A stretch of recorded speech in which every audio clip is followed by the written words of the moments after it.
Hello, Phil here, and welcome to DSPReacts, and welcome to my review of The Batman, the 2022 Robert Pattinson and Zoe Kravitz Batman movie, the latest incarnation of Batman to hit the silver screen. It is a 3-hour epic for sure. It is one of the longest Batman movies probably ever made, if not the longest. I'm trying to think if the Christopher Nolan movies ever hit a full 3 hours of screen time. And it's a very different take on the Batman. Now, to forewarn you, I do have to talk about the story quite a bit in order to give you my thoughts, because the story elements I feel are what are very different in this movie compared to other Batman movies that I've seen. So, spoiler alert, if you are going to watch this movie for yourself, I strongly recommend you probably don't watch the review. But for those of you who've seen the movie and you want my take, here it goes. First of all, this is a very different kind of Batman and a very different kind of Batman movie. Here's what I mean by that.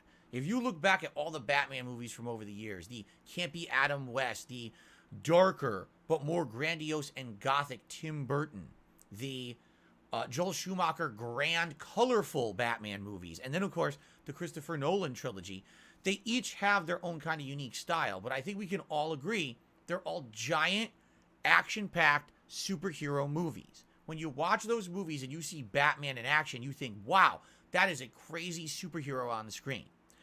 With this Batman movie, I don't really get that. I feel like he is more of a vigilante. He is a guy who, yeah, he has a lot of money, but he's not some superpowered guy who's immune to everything and is going to save the day like a do-gooder. Instead, he's very dark, he's brooding, and he's kind of like all of us, only he has the means to try to change the lives of people in Gotham City that is completely overrun with corruption and crime.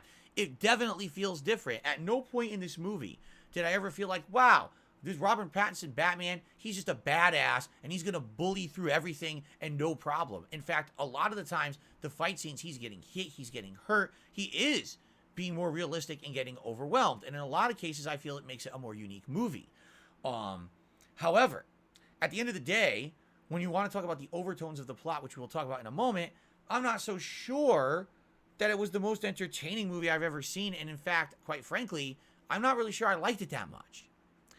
All right, let's talk about it a little bit. First of all, the cinematography, all right? Hate to say it, although the setting of Gotham City in this movie is interesting, it looks like New York City. Even has its own Times Square, its own Madison Square Garden called Gotham Square Garden. It's a one-to-one comparison. Gotham City is supposed to be New York City.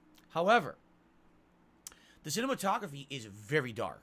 And here's what I mean by that. The lighting is very dark in this movie. There were several scenes, fight scenes, action scenes, where I'm trying to exactly make out what's going on. And it's quite hard to actually tell what's going on because of the lighting. And I don't have that issue with other movies, because when people are like, oh, you watch your movies on your phone or whatever. I watched so many other movies recently. None of them have been a problem. Only this movie was that dark where I was actually struggling to make out what was going on in certain scenes. I just think they made it too dark. They were trying to make it seem more gritty and realistic. But if you're going to see a 3-hour movie, you want to be able to see what's going on in the movie, right? Another thing about the movie is its pacing. It has very distinct acts. Okay, Act 1, the Riddler is on the loose in Gotham. He's committing murders. He's basically trying to lead Batman and the police on this, this wild goose chase, going through the city, solving riddles. Who's behind it all? Who's really the person behind the corruption? The second act, essentially, a lot of the answers you've wanted are already answered. And by the end of the second act, all of almost the villainy of Gotham City has been stopped. But then there's a whole third act where the Riddler's true intentions are revealed. How he did all the things he did throughout the movie is also revealed, because it's kind of weird. It's supposed to be this one unhinged guy. How did he get unlimited resources, unlimited time and planning, and unlimited know-how to do everything that he's done? This is a very realistic Batman movie. If you watch the 1990s Joel Schumacher Batman movie with the Riddler starring Jim Carrey gets his powers because he has a device that sucks the intelligence out of all the denizens of Gotham City watching television. So it's a very silly sci-fi kind of way that explains, oh, he's superpowered because he sucked everyone's intelligence into his head. He's a genius. This is just a normal guy in the Riddler doing all these things in Gotham. How does he have the know-how to be able to sneak in and kill anyone he wants or attack anyone he wants, to set up these elaborate explosions? How does he do it? It's answered in the third act. So there's 3 distinct acts to the movie, and each one lasts about an hour. But man, some of these acts feel like a slog. I almost feel like they could have taken each act and took 20 minutes out of each one to make each one around 40 minutes long, and then the movie would have been a much better movie. Definitely there's some prattling on. There's a lot of dialogue between Batman and Catwoman that maybe some of that could have been cut out. There are some things that seem like they're kind of meandering to me. Not to say that anyone does a bad job acting. I think that everyone does the best at what they're given, but man, it just feels like this could have been trimmed down and been a better movie. Let's talk about each of the characters, okay? Batman / Bruce Wayne. I think Robert Pattinson, interestingly enough, does a great job of playing the Batman. He's believable as a realistic Batman. One who takes blows, one who's not immune to being hurt, and who needs help to actually succeed. In fact, one of the major plot lines in the movie is that Batman is teaming up with not yet Commissioner Gordon to solve the Riddler case. If it wasn't for Gordon, Batman wouldn't be able to stop the Riddler, and vice versa. If it wasn't for Batman, Gordon wouldn't be able to stop all these crimes either. So really, they work hand in hand, almost like a cop duo movie, which is very interesting because none of the other Batman movies ever played out like that one, and this one does. So I think that Robert Pattinson does a good job as a realistic Batman, but I actually think out of all the incarnations that we've seen, he is the weakest Bruce Wayne.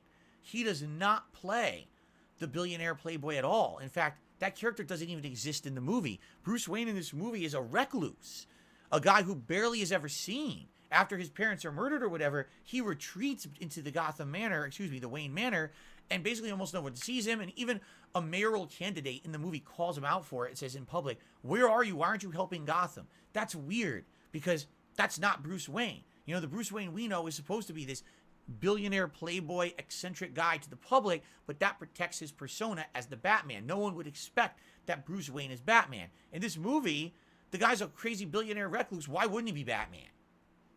Sounds like the kind of guy that's a brooder, right? So it's a little weird, and you might say, well, it's their version of Bruce Wayne. That's fine, but that's fine. If you're going to do your own version, your own take, okay, but then why even have it be Batman? If you're going to take the source material, you're going to change it up completely so much, then why even have it be Batman? Just make your own movie, right? We already know how Bruce Wayne is in the comics and other movies. We don't need another new version of Bruce Wayne that's kind of confusing and doesn't really make sense. And that's the thing. I don't think that the Bruce Wayne in this movie is very good. And therefore, I don't think that Robert Pattinson's Bruce Wayne is very good either. It's not his fault. He's doing what he's told to do with the character, but I don't really like it, okay? Now, Zoe Kravitz is Catwoman. Nothing like Catwoman at all in any other movie. Which is weird because when you think of all the different Catwomen that there have been, they're all completely different, right? In this case, she's someone who's very much ingrained in the underworld of Gotham, and she wants to get revenge on things that have happened to her and her family, and that's really her plot. She's actually quite good. She's actually a pretty good, strong character. Although, again, how she could really be surviving in this underworld of criminals all armed to the teeth, but somehow she's not getting killed or shot is a little weird. But at the same time, you suspend your disbelief for a movie like this. Pretty good, solid character, I would say. I actually really like the actor who played Commissioner Gordon. I forget his name, but he did a really good job. He's not Commissioner Gordon yet, but he does a really good job as a detective. The one good detective in Gotham, because literally everyone else in the movie is like corrupt. And that's really the overlying plot of the movie, is that Gotham City's completely corrupt. Even people who you think would be not corrupt, like, you know, the DA or the chief of police or any of these people who are in positions of power are all corrupted. And that's why the Riddler is out to clean up the town. Let's talk a little bit about the Riddler, okay? He's just a normal guy in this. Like, he has no real, again, he's not super powered. He's not super intelligent. He's just a guy who's been messed with his whole life, and he's fed up. It's like, wait a minute. Doesn't that sound kind of like the Joker that I just watched with Joaquin Phoenix? I mean, yeah, it does. And actually, that's the main plot of the movie, is that basically Batman is a vigilante, okay? He's trying to help Gotham. Well, what happens is now all the other people in Gotham who've been mistreated start to be inspired by Batman. And now you got someone like the Riddler who says, well, I can be like that too, but I'm going to go further than Batman's ever done. I'm going to actually take out all the criminals of Gotham with brutal murders and setups and things. And that's really what he's doing during the course of the movie. And he's just leading Batman and Gordon along with him and trying to get them to figure out who he is, because he needs their help to actually weed out the criminals of the city, and they don't realize it. They're almost like the unwitting accomplices of Riddler the entire movie, because they don't really know what's going on. I don't know about Riddler, man. Like, I'll be honest. Is he an okay character? I guess. But again, he doesn't feel like a supervillain. This is a movie that basically tries to take the grandiose superhero, supervillain formula and turn it so realistic, I don't know if it's very entertaining. You know, when I go to the movies or I want to see a movie, it's supposed to be fantasy, right? This is like the realistic take on Gotham. Well, I don't know if I want to see that. We have real crime in real life. We have people who are crazy in real life doing crazy shit every day out there. Do I need to see a movie to remind me of that? Or did I want to step away from my real life of that also awful stuff happening and be able to like suspend my disbelief and see a superhero movie? And that's really not what this movie is at all. Just being honest. It's dark, it's grim, it's gritty, it's realistic. If you like that, great. I was thinking he was supposed to be Batman, and I didn't really get that vibe by the end of the movie. I was like, I don't think I saw a Batman movie today. I do have some issue with other things as well. For example, some of the action scenes, again, like there's a driving scene where Batman is chasing the Penguin on the highway, and the Penguin's in a car and Batman's in a car. Now, it's very realistic. Unlike previous movies, the Batmobile's over the top, right? Remember, the 1990s Batman had the crazy-ass Tim Burton Batmobile, and then the crazy neon one, the Joel Schumacher, or the Christopher Nolan Batman had the frickin' Tumbler, right? In this one, it's just a normal car.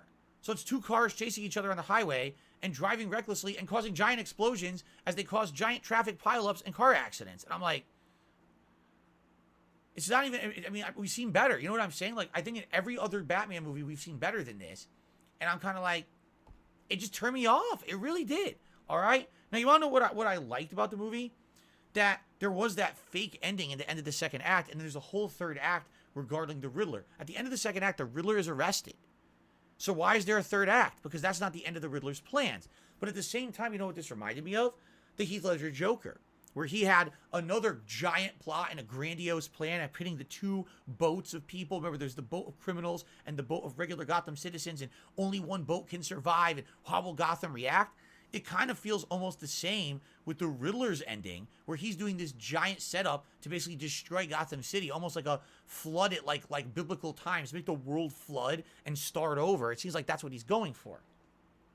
And what I really like, and this will be a major spoiler alert, so if you didn't see the movie, don't watch this next part, okay? But basically, it's revealed at the end of the movie that the Riddler is not actually the Riddler. That the Riddler is a group of people who've all been working together online as almost like a cult or a terrorist organization to do these things in Gotham. It was never just one guy. There was no way it ever would have been one guy. How did one guy have all the know-how to break into everyone's house, to kill them, to set up explosives all over the city, to have these vehicles that he could use? And how did he have all those means if he's just a normal guy? Because he's not, because it's a group of people working online. That explanation made so much sense, but again, it makes the movie seem so hyper-realistic, it's almost scary. Like, you're scared, like, shit, something like that could happen in real life. A bunch of nut jobs online get together with this crazy idea, and now they try to take over a major fucking city, and it could be plausible, honestly, you know? But again, is that a Batman movie? It didn't feel like a Batman movie to me, okay? So, what did I like? The acting. I think the acting of everyone is top notch. There wasn't a single person in the movie I didn't like the acting. There was no one who was cheesy, hammy, over the top. What's crazy was I think Colin Farrell plays the Penguin. Dude, I had no idea that was Colin Farrell. You know what I'm saying? Like, looks nothing like him. He's playing a great character. And, geez, did not for one moment did you think that was Colin Farrell. He was so in makeup and everything, so transformed in the movie. Everyone does a great job as their characters. I just don't think the plot's that great. When I go to see Batman, I want to see a superhero movie. I don't want to see ultra grim, real, dirty, dismal Batman.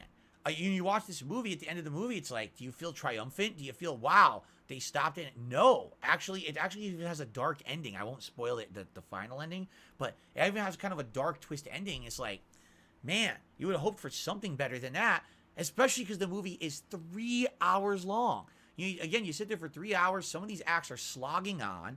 And I think the best part about it was I actually liked the detective story. And if you like mysteries and detective stories, you'll probably really like the plot of this movie.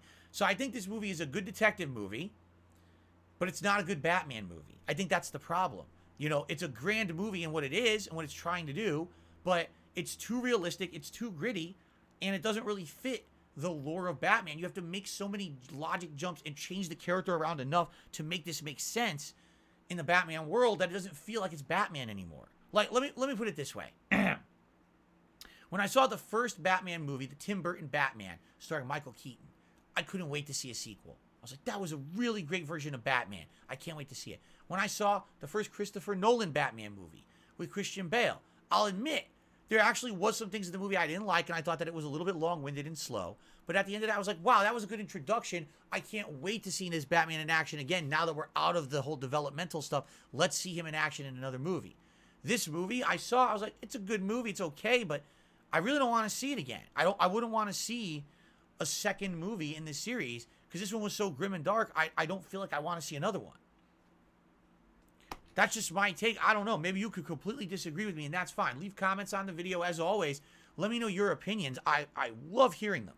But I was shocked because so many people had told me the movie was good. And I start watching, I'm like, is this Batman? What am I watching? I feel like I'm watching a dark, grim horror drama mystery slasher movie or something. And it is, I think it's only rated PG-13. But man, it doesn't even feel like it. It really doesn't. The way it's filmed and everything is shot, it feels like this is a hard R. It's not, though. There's not swearing. There's not excessive gore. But it feels like this should have been a hard R movie. It's weird in that way. So I really feel like it struggles to determine what it wants to be. It's just not that good. I think it's okay. It's kind of mid for me. It's okay. I wasn't amazed. I wasn't detested. I watched the whole thing. I did find things that were entertaining. But, man, it's just not as good as the old movies. Sorry. Even the Joel Schumacher movies that are absolutely over-the-top hammy.